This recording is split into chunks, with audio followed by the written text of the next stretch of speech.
Children, in fifth, The Storied House Part 2, written by Vaman Govindu Hoval. మన previous క్లాస్లో first పార్ట్లోని ఈ యొక్క bias ఎవరైతే ఉన్నారో తను పదవి విరమణ అయిన తర్వాత తన స్వగ్రామానికి వస్తాడు. వచ్చిన క్రమంలోని తను ఆ యొక్క విలేజ్ హెడ్ ఎవరైతే ఉంటారో కొండిబా పాటిల్తో ఇంటరాక్షన్ అవుతుంది. ఆ ఇంటరాక్షన్ తర్వాత తను ఇంటికి వెళ్తాడు. ఇంటికి వెళ్ళిన తర్వాత కుటుంబ సభ్యులతో మాట్లాడినప్పుడు ఆ కుటుంబ సభ్యులు ఏంటంటే అందరూ కూడాను మాకేం తీసుకొచ్చావు, ఏం తీసుకురాలేదు, ఎందుకు మాకు ఏం తీసుకురాలని చెప్పేసి వాళ్ళు అడుగుతారు.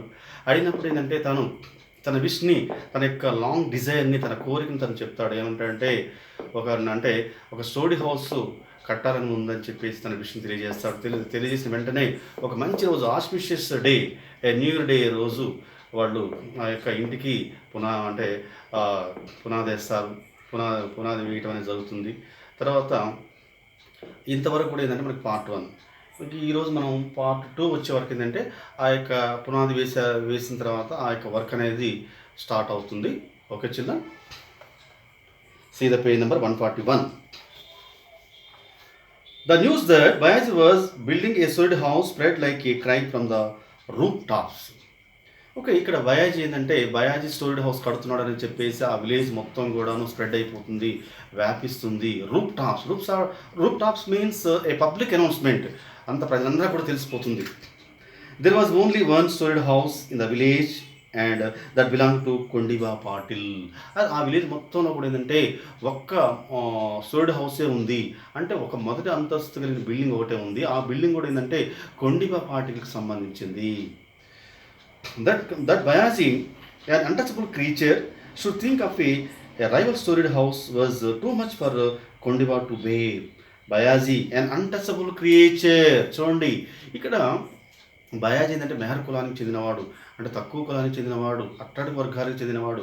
అందువల్ల ఏంటంటే ఇక్కడ అన్టచబుల్ క్రీచర్ అంటే అంటరాని పురుగు అని ఇక్కడ సంబోధించడం జరిగింది. చూడండి, ఈ అంటరాని పురుగు స్టోరీ హౌస్ కట్టడం అనేది ఆ కొండిబా పాటిల్ జీర్ణించుకోలేకపోయాడు, బేర్ చేయలేకపోయాడు. Okay, others also murmured that the untouchables were forgetting their position. అలానే మిగతా వాళ్ళు కూడా ఏంటంటే వాళ్ళు murmured meant to speak with low voice. వాళ్ళు గుసగుసలు ఆడుతున్నారు. ఏంటి, అంటరాని వాళ్ళకి బుద్ధి లేదా, వీళ్ళు వాళ్ళ స్థాయిని మర్చిపోయి మనతో పాటు సమానంగా ఉండాలని చెప్పేసి స్టోరీ హౌస్ కడుతున్నారని చెప్పేసి మిగతా వాళ్ళు కూడాను ఆ కొండిబా పాటికి వంత పలికారు. చూడండి, work on the foundation had started. Dattaram Wardar was given the contract of construction. Work foundation వేశారు. వర్క్ చాలా స్పీడ్గా నడుస్తుంది. ఆ యొక్క కాంట్రాక్టర్ని దత్తారాం వార్డర్ అనే అతనికి కన్స్ట్రక్షన్ కాంట్రాక్ట్ ఇచ్చారు. Okay, the foundation trenches were filled with mud, bits of stone and other fillings. The foundation trenches means ditches. Trenches TRENCHES. Trenches means ditches, అంటే గుంటలు అంటారు కదా, గుంటలు తవ్వడం. డిచెస్ అంటే గట్లు, అంటే ఆ గట్టులు అవి ఉంటాయి కదా, అది. Okay, the foundation trenches were filled with mud. ఆ యొక్క ఫౌండేషన్ ఏంటంటే ఆ యొక్క గట్టులు ఉన్న వాటిలో ఏంటంటే తవ్విన తర్వాత వర్ ఫిల్డ్ విత్ మడ్, మట్టిని పోసారు. అలానే bits of stone and other fillings, అలానే స్టోన్ని, అలానే మిగతా ఐటమ్స్ కూడాను దాంట్లో ఫిల్ చేశారు. Work progress with speed. Work చాలా వేగంగా నడుస్తుంది. వన్ డే బయాజీ సా కొండిబా కమింగ్ టువర్డ్స్ హిమ్. ఒకరోజు ఈ యొక్క బయాజీ చూశాడు. ఎవరు చూశాడు? కొండిబా పాటిల్ని చూశాడు. అతను తన వైపు నడుచుకుంటూ తను వస్తున్నాడు. And greeted him, it's with your blessings that I have ventured on this story house. ఎప్పుడైతే ఆ యొక్క కొండిబా పాటిల్ బయాజీ వైపు వస్తున్నాడో చూసి ఇక బయాజీ ఏంటంటే ఆ కొండిబా పాటిల్ గ్రీట్ చేశాడు. ఏమండి, మీ దయ వల్ల నేను ఇక స్టోరీ హౌస్ కట్టుకుంటున్నానని చెప్పేసి తనని పలకరించాడు, గ్రీట్ చేశాడు. Okay, Bayaji you shouldn't lose your head simply because you have set aside some money. ఏంటి బైజు, నువ్వు లూజ్ యువర్ హెడ్ అంటే ఏంటి? Lose your head, lose LOSE, lose your head means proud. అంటే ఏంటి, నీకు తల తిరుగుతుందా, నీ తల పొగరెక్కిందా ఏంటి? అని చెప్పేసి. Boys you shouldn't lose your head simply because you have set aside some money. ఎందుకు నువ్వు నీ నీ తర్వాత నీ తల బిరిసెక్కిందా, నీకు గర్వం అయిందా? ఆ మనీని నువ్వు పక్కన కొంత మనీని తీసి దాచుకోవచ్చు కదా, పక్క పెట్టుకోవచ్చు కదా. Do aspire to and equal status with us building this house. అంటే యాస్పైర్ అంటే ఏ స్ట్రాంగ్ డిజైర్. అంటే ఏంటి, నువ్వు నువ్వు ఈ స్టూడియో హౌస్ కట్టేసి మాతో పాటు సమానంగా ఉందాం అనుకుంటున్నావా, నీ స్టేటస్ పెంచుకుందాం అనుకుంటున్నావా అని చెప్పి తను క్వశ్చన్ చేస్తారు. The poor should remain content with their cottage understand. ఇప్పుడు పేదవాళ్ళు కూడా ఉండొచ్చు కదా. ఉన్న కాటేజ్ మీన్స్ ఇక్కడ హౌస్, ఇల్లు. ఉన్న ఇంటితో మీరు సరిపెట్టుకోవచ్చు కదా. Content means satisfied. CONTENT. Content means satisfy. ఉన్న ఇంటితోని సాటిస్ఫైగా సంతృప్తికరంగా ఉండొచ్చు కదా. అది వదిలిపెట్టేసి ఇంకా స్టూడియోస్ కడదాం అనుకుంటున్నావేంటి నువ్వు? With their cottage understand. నీకు అర్థమవుతుందా? కొండివారి మార్కెట్ రేదర్ షార్ప్లీ. తను ఒక వార్నింగ్ ఇచ్చినట్టుగా, అంటే తనని తిట్టినట్టుగా తను చెప్తాడు.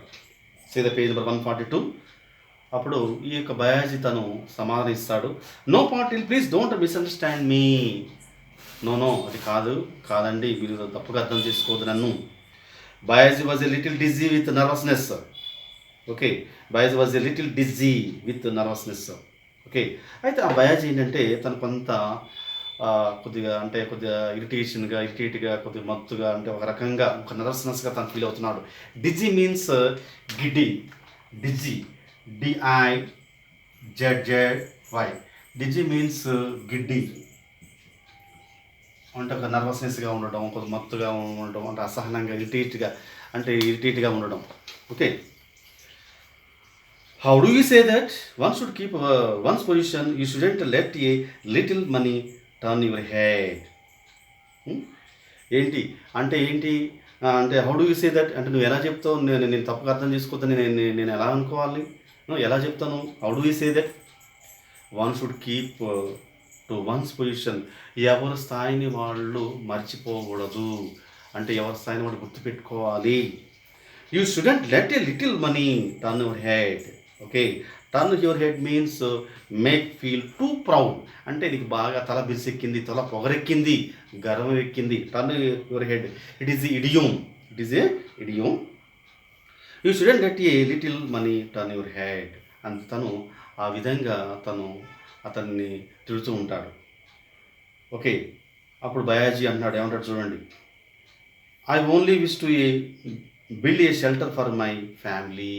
తను చాలా పొలైట్గా, వినయంగా తను ఏమంటాడంటే, I only wish to build a shelter for my family. నేను నా యొక్క ఫ్యామిలీ కోసం నేను ఇక స్టూడియో హౌస్ కడదాం అనుకుంటున్నాను. దెన్ ఆ తర్వాత I shall be free to breathe my last, Bayaji answered. ఆ కట్టిన తర్వాత నేను శేష జీవితం, అంటే నేను చనిపోతాను అని చెప్తున్నాడు. Then I shall be free to breathe my last, Bayaji answered. నేను ఆ ఇల్లు కట్టిన తర్వాత నేను చనిపోతాను అంటున్నాడు. Who says you shouldn't have a house? You can have a small house with 3 convenient portions. Who says you shouldn't have a house? నీకు ఇల్లు వద్దని ఎవరు అంటున్నారు ఇప్పుడు? You can have a small house with 3 convenient portions. నీకు already 3 పోర్షన్లు కలిగిన ఇల్లు ఉంది కదా. A verandah in the front and at the back and the living section in the middle. Why spend unnecessarily on a solid house? మరి ఇంత ఉన్న నీకు 3 portions బిల్డింగ్ ఉంది కదా, నువ్వు ఉండడం కూడా నువ్వు అన్నెసరీగా, అంటే వేస్ట్గా నువ్వు ఈ ఇల్లు కడుతున్నావు, ఈ అంతస్తుల బిల్డింగ్ కడుతున్నావు. Patil gave his counsel. Okay, చూడండి, కౌన్సిల్ మీన్స్ వార్నింగ్. అంటే ఇక్కడ